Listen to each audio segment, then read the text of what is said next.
নাবিক পিকু স্ত্রী ও ছোট ছানাকে বিদায় জানিয়ে রওনা হলো। কাজের উদ্দেশ্যে ট্যাক্সি নিয়ে সে সোজা সমুদ্র বন্দরে গিয়ে পৌঁছালো। সেখানে থাকা এক বিশাল যুদ্ধ জাহাজের দিকে হেঁটে সে জাহাজে উঠল। হঠাৎ আকাশে একদল শত্রু যুদ্ধবিমান উড়ে আসতে দেখা গেল। জাহাজের কন্ট্রোল রুমে রাডারের মাধ্যমে শত্রুর আক্রমণের ছক ধরা পড়ল। পিকু তার সহকর্মীদের যুদ্ধের জন্য দ্রুত প্রস্তুত হওয়ার নির্দেশ দিল। শত্রুদের সাথে ভয়াবহ যুদ্ধ শুরু হলো এবং তারা মিসাইল ছুঁড়ল। তীব্র বিস্ফোরণে জাহাজে আগুন ধরে গেল এবং সেটি ডুবতে শুরু করল।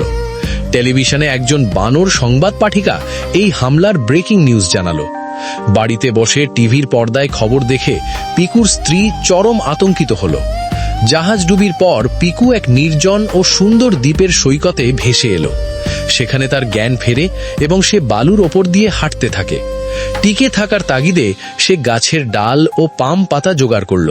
সেগুলো দিয়ে সে নিজের জন্য সুন্দর এক অস্থায়ী তাঁবু তৈরি করল। খাবারের সন্ধানে সে নিপুণভাবে গাছে উঠে কয়েকটি তাজা ডাব পাড়ল।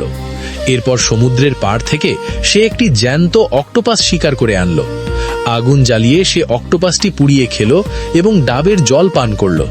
অবশেষে রাতের বেলা সে তার তৈরি তাঁবুতে আগুনের পাশে ঘুমিয়ে পড়ল।